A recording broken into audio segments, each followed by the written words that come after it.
घेतलेले आहे। याचे चिप्स आपण फटाफट काढून लगेच चिप्स तयार करणार आहे। असं सिलीने सिलून घ्यायचं।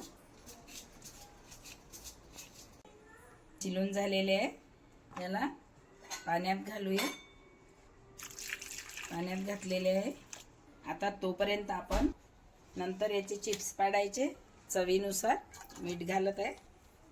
मीठ घातलेलं आहे। गरम होऊ द्यायचं। तिकडे पाणी ठेवलं। पाणी गरम होईपर्यंत आपण याचे चिप्स पाडणार आहे।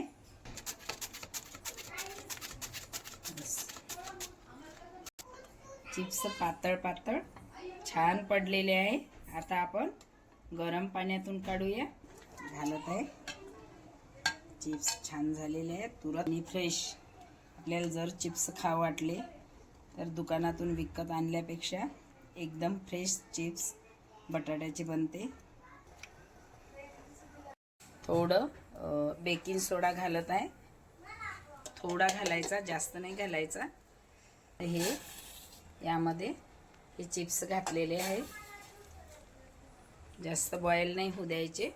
थोडे गरम पाण्यातून थोडेच काढायचे। पाण्यातून लगेच काढून घ्यायचं केले आहे। तर यामध्ये थोडं थंड पाणी घालायचं। यामध्ये थंड पाणी घातलेलं आहे। तर या चिप्सचं पाणी थोडं सुकू द्यायचं। हे असे ठेवायचे एक मिनिटासाठी। लगेच काढून घ्यायचे। घेऊया आपण चिप्स।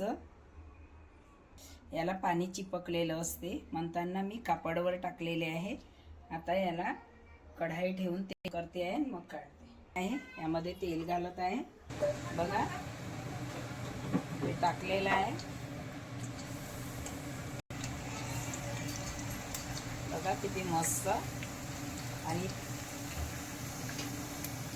बघा किती मस्त झालेला आहे। असा कलर येऊ द्यायचा। असा कलर आला पाहिजे। छान कलर आलेला आहे आणि क्रंची झालेले आहे। अशी मस्त छान अशी रेसिपी तुम्ही नक्कीच बनवा घरी।